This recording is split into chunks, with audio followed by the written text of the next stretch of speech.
Assalamu alaikum wa rahmatullahi wa barakatuh. Hello everyone, welcome back to my daily reading of Lantern of the Path by the 6th Imam, Imam As-Sadiq alayhi salam. So today I want to read to you chapters 19 and 20 inshaAllah. In the name of Allah, most gracious, most compassionate, and may Allah's peace and blessings always be upon Prophet Muhammad and his pure family, inshallah. Okay, I shall begin. Chapter 19 is on social interactions. Okay, Bismillahir Rahmanir Rahim. Courteous social relations with Allah's creation while avoiding all acts of disobedience to Him is a sign of Allah's excessive generosity with His bondsmen. Whoever is sincere and humble before Allah in his innermost being will have good social interaction externally. Keep company with people for the sake of Allah, and do not keep company merely for your own share of worldly affairs, for seeking rank, showing off, or reputation. Do not fall below the limits of the Sharia for the sake of social intercourse, such as trying to keep up with others or gaining a reputation, for these things cannot make up for you, and you will miss the next world with no recourse. Treat someone who is older than you as you would your father, someone who is younger, or mother, someone who is younger than you as you would your son or daughter. Treat your peer as you would a brother or sister. Do not abandon what you know to be certain within yourself for something heard from other people which you doubt. Be gentle when you enjoin good and compassionate when you forbid evil. Never abandon good counsel in any circumstance.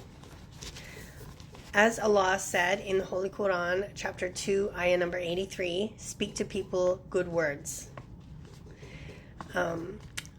And then cut yourself off from what makes you forget to remember Allah when temptation distracts you from obedience to Him, for that comes from the friends and helpers of Satan. Do not allow the sight of them to move you to dissimulation with the truth, for that would be a terrible loss indeed. We seek refuge with Almighty God. And now I'm going to start chapter 20, which is on sleep. Okay, Bismillahir Rahmanir Rahim.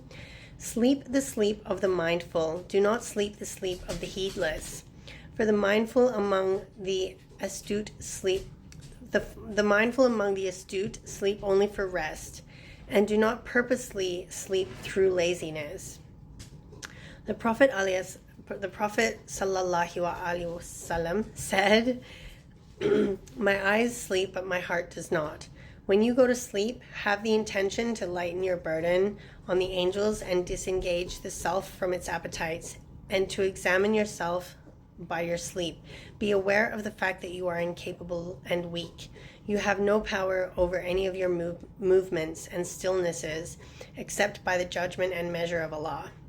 Know that sleep is the brother of death. Use it as a guide to death, for there is no way to wake up in death or to return to correct action once you have missed it. Whoever sleeps through an obligatory, recommended, or supererogatory prayer is at fault, and his sleep is the sleep of the heedless and the path of the losers. He is at fault. Thinking about Fajr prayers, how difficult it can be sometimes to wake up to pray in the morning. Especially for me. My son keeps me up all night still for milk. And it's really, really hard. Anyways, may Allah make it easy for me, inshallah. Whoever sleeps after he has discharged his duties concerning obligatory and recommended prayers and has carried out his responsibilities sleeps a praiseworthy sleep. I do not know of anything that is safer than sleep for the people of our times who have attained these qualities. This is because people have ceased to guard their faith and to take care in observing their conduct.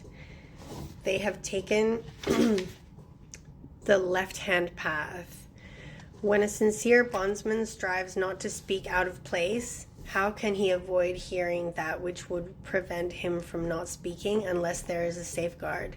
Sleep is one such safeguard. As Allah said in the Holy Quran, chapter 17, ayah number 36, surely the hearing and the sight and the heart, all of these shall be questioned about that. In excess sleep, there are many evils, even if it is done in the way we have mentioned. Too much sleep is brought about by excess drink, and excess drinking is brought about by being excessively satiated.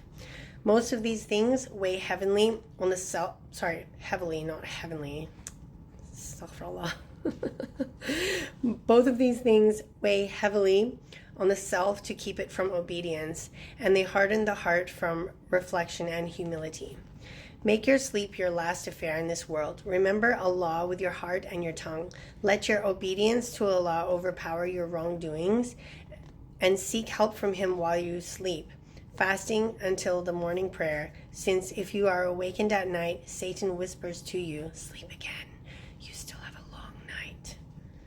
For he wants you to miss the time of intimate contemplation and exposure of your state before your Lord. Do not be distracted in seeking forgiveness at dawn, for at that time there is much yearning for those in devoted supplication. SubhanAllah. Thank you so much for joining me today as I read to you from this lovely book, Lantern of the Path. And I hope that you will join me again tomorrow as I read you 2 more chapters, inshaAllah. So stay blessed and stay tuned.